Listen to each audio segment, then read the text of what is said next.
दोस्तों, फिल्म की शुरुआत में हम कुछ लड़कों को देखते हैं जिन्होंने मास्क पहने हुए थे क्योंकि आज हैलोवीन की रात थी। हैलोवीन वो त्योहार होता है जिसमें लोग अलग अलग तरह के कपड़े और मास्क पहनकर घूमते हैं। अब ये सब लड़के किसी को मारने के पीछे भाग रहे थे। वो चीज असल में एक स्केयर क्रो की तरह दिखने वाला इंसान था। स्केयर क्रो वो होता है जो अक्सर खेतों में जानवरों के हमले से बचने के लिए लगाया जाता है।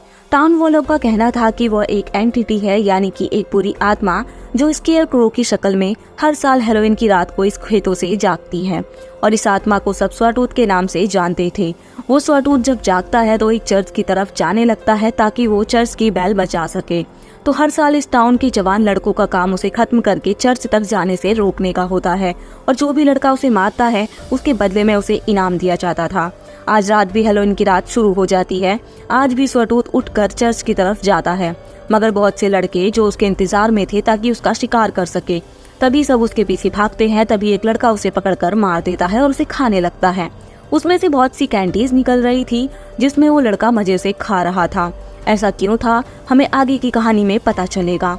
ये लड़का जीत जाता है। अब टाउन का जो मालिक होता है वो इसे बहुत बड़ा इनाम देता है जिसमें एक गाड़ी और पूरी दुनिया घूमने के पैसे थे। उसकी फैमिली को भी बहुत कुछ दिया जाता है। वो लड़का इतना कुछ जीतने के बाद बहुत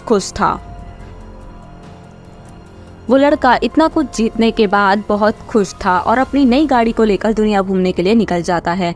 उस लड़के की फैमिली में उसके मॉम डैड और उसका छोटा भाई था जिसका नाम रिची होता है।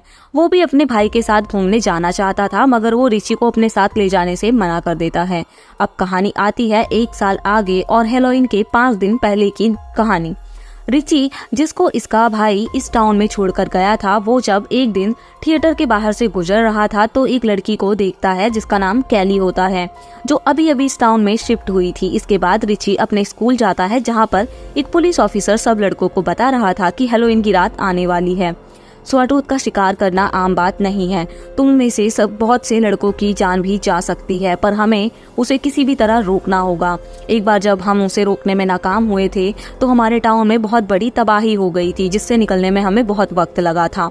इसीलिए हैलोवीन के 3 दिन पहले सब लड़कों को भूखा प्यासा घर में बंद कर दिया जाता है और इन्हें हैलोवीन की रात को ही निकाला जाएगा। ये खूंखार और दरिंदे बनकर उस स्वटूथ का शिकार कर सकेंगे, और इस साल जो भी जीतेगा उसे भी लेटेस्ट कार और दुनिया घूमने के लिए पैसे दिए जाएंगे। मगर इस गेम में हर फैमिली में से एक ही लड़का एक बार हिस्सा ले सकता है। अब यही असूल तो रिची तोड़ने वाला था, क्योंकि वो ये साबित करना चाहता था कि वो भी अपने भाई की तरह बहादुर है। जैसा कि हमने कहानी की शुरुआत में देखा, यही स्कूल में एक लड़का जो बिल्कुल रिची के भाई की कॉपी था, वो रिची से जेलस होता था, इसलिए क्योंकि वो उसके बराबर आना चाहता था और खुद को बहादुर साबित करने की दौड़ में लगा था। जैसा कि इस गेम का असूल था कि हर फैमिली में से सिर्फ एक बार ही एक लड़का हिस्सा ले सकता है, और रिची का भाई हिस्सा ले चुका था। मगर रिची फिर भी जबरदस्ती अब इस साल हिस्सा लेना चाहता था, इसलिए उस लड़के के साथ उसकी लड़ाई हो जाती है जो नहीं चाहता था कि रिची इस गेम का हिस्सा ले। अब ऑफिसर आता है और दोनों को वहां से बाहर निकाल देता है, क्योंकि स्वटूथ की कहानी पूरे टाउन में फैली हुई थी। कोई इस बात पर बहुत यकीन करता था, मगर कईयों को ये बात झूठी लगती थी। उनका मानना था कि ऐसा कुछ नहीं है, लेकिन जो लोग यकीन करते थे उनका मानना था कि उन्होंने स्वटूथ को देखा है जो बहुत खतरनाक दिखता है। अब रिची तो स्कूल से बाहर आ जाता है, मगर वो लड़का जो उसके साथ क्लास में लड़ा था अभी भी उसके पीछे था, इसलिए रिची के लिए एक के पास एक थिएटर में आ गया था। वो सिर्फ पॉपकॉर्न और बॉटल देती है क्योंकि उसे भी रिची अच्छा लगने लगा था।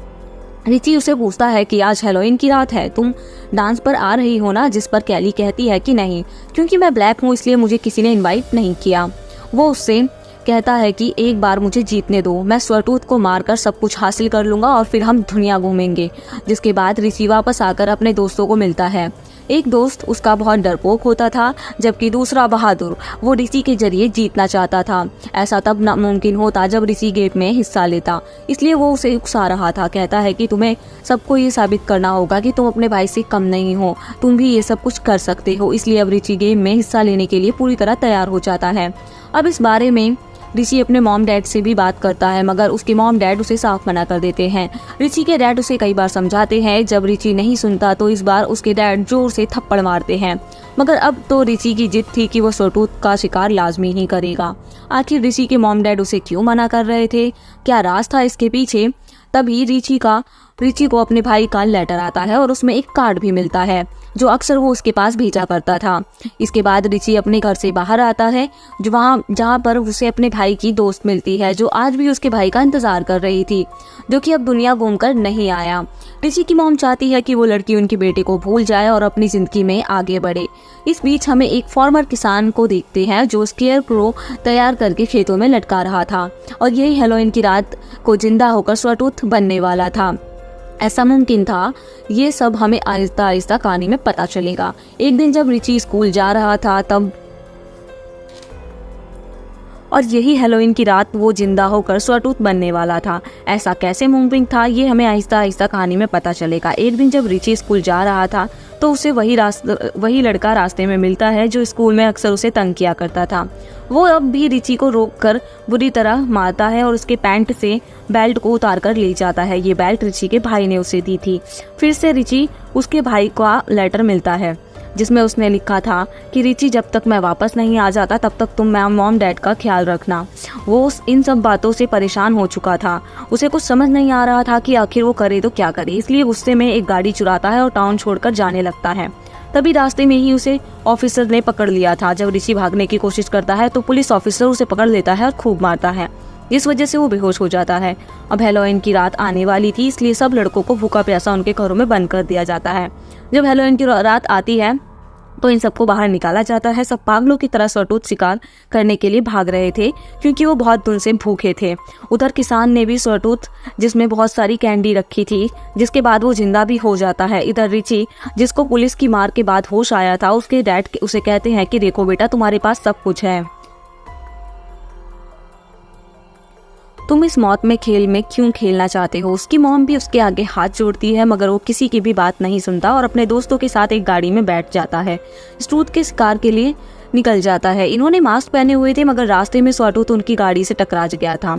अब वो एक एक करके सबको मार रहा था। वो रिची के एक दोस्त को कुल्हाड़ी से 2 टुकड़े कर देता है। रिची और उसका दूसरा दोस्त अब भी स्वरटूथ के पीछे थे, मगर अचानक से उसके एक दोस्त का आधा सर गायब हो जाता है। उसे भी स्वरटूथ ने मार दिया था।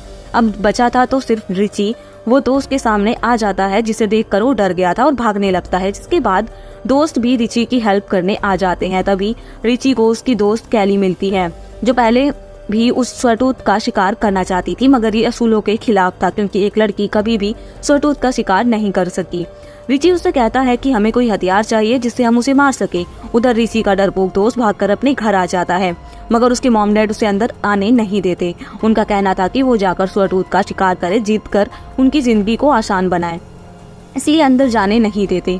तभी बाहर से एक बच्चा जो खिड़की में खड़ा था, वो रिची के दोस्त को बताता है कि तुम्हारे पीछे स्वरटूथ है, और होता भी ऐसा ही है।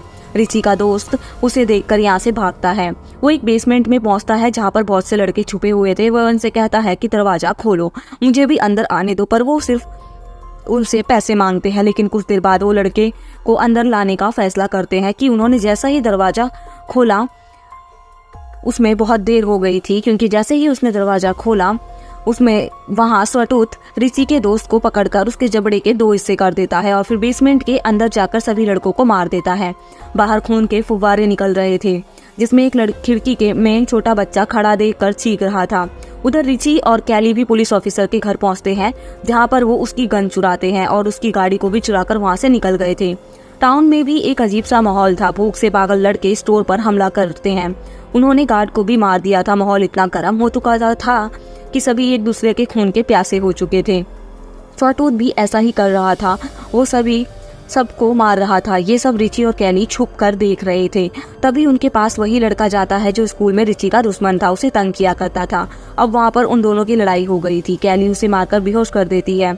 ये दोबारा से ही अपनी गाड़ी में जाकर बैठ जाते हैं। तभी उन्हें रेडियो पर मैसेज मिलता है कि स्वरटूथ कहाँ पर है। जल्दी से वो उस जगह पर पहुँचते हैं। स्वरटूथ रिची के सामने था। जब उसकी नज़र स्वरटूथ की बेल्ट पर जाती है तो वो एकदम से ही उस पर गोली चलाने से रुक जाता है। तभी जब स्वरटूथ उन पर हमला करने लगता है तो कैली उसे मारकर बेहोश कर देती है और रिची को वहाँ से ले जाती है। ये दोनों गाड़ी में बैठकर रिची के घर पहुंच गए थे, जहां पर उसकी मॉम नींद की दवा खाकर उनके पास आ जाती है, जो कि टाउन के मालिक ने दी थी, जो जीतने पर इनाम में दिया जाता था, जैसा कि हमने कहानी के शुरुआत में देखा। और रिची यहाँ पर अपनी मॉम से पिछले विनर्स के बारे में पूछता है, तो उसे पता चलता है कि जो भी जीतता है वो ये टाउन छोड़कर चला जाता है और दोबारा कभी वापस नहीं आता। सब यही कहते हैं कि वो दुनिया घूम रहे हैं और मजे कर रहे हैं, मगर असल में ये सब झूठ था। कोई नहीं जानता कि जीतने के बाद उन लोगों का क्या हुआ। अगर पता भी है तो कोई नहीं बताता। रिची ये चीज़ समझ गया था, जो लेटर्स इसके पास इसके भाई भेजा करता था वो असल में मॉम भेजा करती थी, ताकि इसकी हिम्मत बनी रहे। असल में रिची का भाई मर चुका था। फिर रिची की मॉम कहती है कि बेटा किसी को मत छोड़ना। इतना बताकर रिची की मॉम ने अपनी जान ले ली थी। उधर स्वाटूत ने एक घर में जाकर उसे चिल्ला दिया था। वो घर असल में रिची और उसके भाई का पुराना घर था। अब यहाँ पर आपको समझ आ गई होगी, स्वाटूत कोई और नहीं बल्कि रिची का भाई था, जो पिछले गेम का विनर था, जिसको हमने कहानी की शुरुआत में देखा। इसलिए रिची इस बैंड को देखकर रुक गया था। असल में होता ये था कि जो भी लड़का जीतता था उसे टाउन का मालिक बहुत सारे पैसे देता था, उसे दुनिया घूमने के लिए बाहर भेज दिया जाता था। असल में तो कोई भी टाउन से बाहर गया ही नहीं था। पुलिस ऑफिसर रास्ते में ही उस लड़के को मार देता था, फिर उसके जिस्म का इस्तेमाल करके अगला स्वाटूत बनाया जाता था।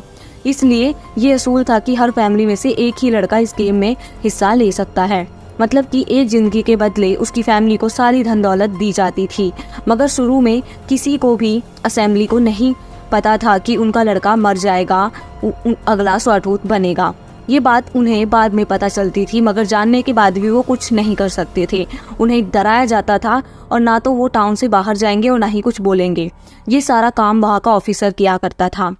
फिर उस फैमिली को अपनी सारी जिंदगी उसी आलीशान घर में गुजारनी होती थी, जो उनके बेटे की जान के बदले उन्हें दिया जाता था। और उन्हें सोने के लिए दवाइयाँ भी दी जाती थी, जो अक्सर रिची की मॉम भी खाया करती थी।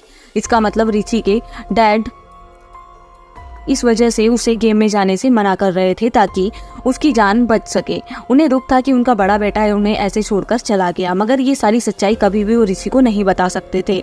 अब भी उन्हें अपने बेटे की मौत का अफसोस था। मरने के बाद भी उसकी आत्मा स्वाटूत की शक्ल में घूम रही है और सबको मार रही है।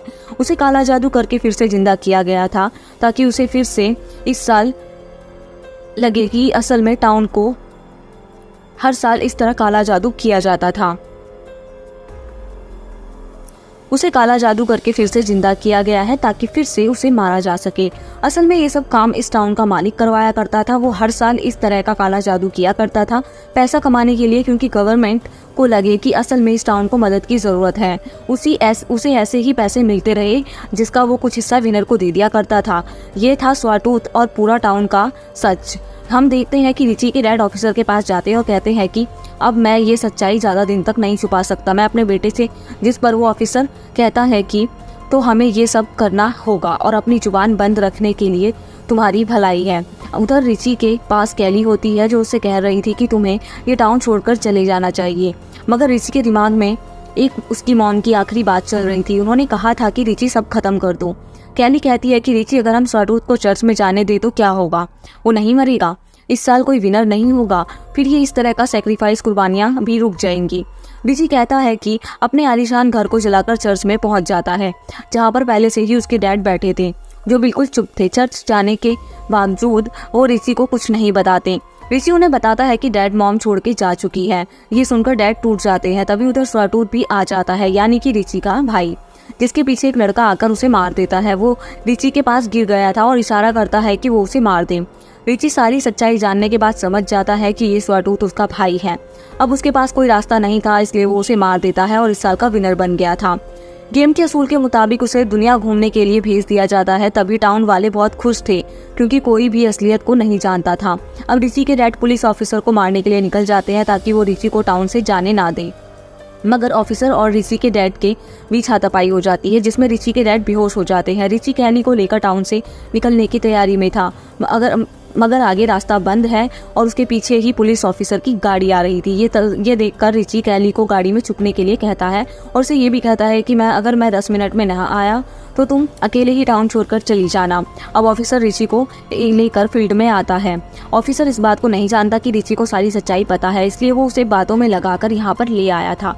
मगर रिची अपनी गन से उसी ऑफिसर को मार देता है। उसे मारकर रिची को ये लग रहा था कि सब कुछ ठीक हो गया था, मगर तभी पीछे से किसान ने आकर रिची को मार दिया था। उसी किसान ने जो यहाँ पर स्वटूत बनाया करता था और कब्र में दफना देता है, जो उसके लिए खोदी गई थी, मतलब इस साल के विनर के लिए। जिसके बाद वहाँ रिची के डैड लेट पहुँचते हैं, जो अपने बेटे को नहीं बचा सके। पर कैली को इस टाउन को छोड़ने को कहते हैं। अब कहानी दिखाई जाती है 1 साल बाद की। जब किसान रिची के जिस्म को कब्र से निकालकर स्वटूत बना रहा था, तभी उधर उसके डैड आ जाते हैं। उसने किसान को मार दिया था और अपने बेटे रिची से कहते हैं कि जो अब स्वटूत बन चुका था, बेटे पूरे टाउन को जलाकर खत्म कर दे, ना रहेगा टाउन और ना हर साल किसी फैमिली को अपने बेटे को सेक्रीफाइस या कुर्बान करना पड़ेगा। हम रिची को देखते हैं तो स्वटूत बनकर जोर से चीखता है, मतलब कि अब वो पूरा टाउन जलाने वाला था। इसी के साथ इस फिल्म की कहानी का अंत हो जाता है।